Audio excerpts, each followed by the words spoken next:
The diffusion of knowledge. You know, if an event happens, something happens or takes place that's significant, and that event is needed to be communicated to the masses. Well, today we have the internet. You know, it shows up on Facebook or it gets tweeted out, and everybody can know about it. Well, thousands of years ago, if not hundreds of thousands of years ago, communication was done differently. When something happened, it was diffused out. Now, the thing about it is you have to understand the who. No, there's no really simple way to put this. Who was educated and who wasn't? Who was learned in math and science and astronomy, astrology at that time? And undoubtedly, it was the priest class. Those who know, those who made a connection with the understanding of their art and their practice, craftsmen. So if you wanted to keep an event true in public, would you pass it down orally, word to word, in the form of stories for hundreds of years, thousands of years, with the hope and the advent of paper being written or created, and that the event is then written down so that the masses can read, understanding that writing came from hieroglyphics, pictures, and they weren't intended for the masses. They were, once again, intended for the priestly class, the educated. Gutenberg press wouldn't be invented for, and well, it's relatively new in the concept of history. So the ability of people to read information on paper is a relatively new phenomenon. I would suggest it would probably have been unknown and wouldn't even been considered when a significant event happened on this planet. And when I say significant event, I'm talking about events that are recorded in our religious texts.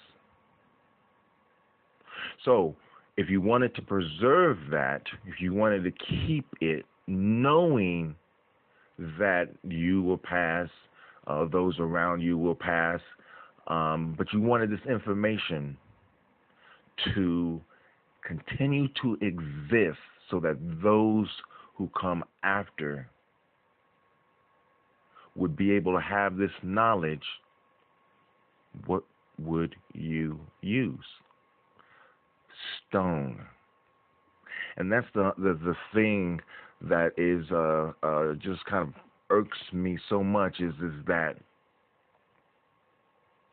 there's an organization that's whole symbolism and whole hierarchical structure of teaching is based on stone. And I'm talking about Masons and Freemasonry. It's in the word itself. Mason. But yet we do not understand our art form and then attempt to apply it to stone. What we do is we read the wonderful, cute little verses or Bible verses, which in every country or every religion it's different, the Bible verses or the actual religious text itself that's used is different. This lets us know that those are really not what's important, which is amazing and mind-blowing, because then you go, well, the first 3 degrees are about the building of the Temple of Solomon, a Old Testament story. Yes, it is. But The building of the Temple of Solomon is an example of what can be done when the lessons within the art and craft known as Freemasonry are utilized. It wasn't always called Freemasonry. It's called something else. The mystery systems is what they're now known as. Things like Druidism, Pythagorean school of thought, Platonic school of thought, the Carbonari, Egyptian mysteries, Hebrew mysteries, Christian mysteries, Hindu mysteries.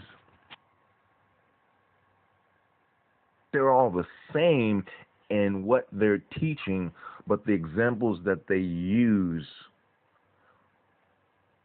is the finished product. It's like the artist carving in stone to create a particular statue, a Buddha, a Christ.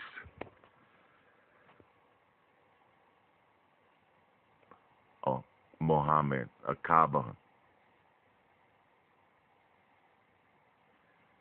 Here then is something that Freemasons, people in general, need to know and understand.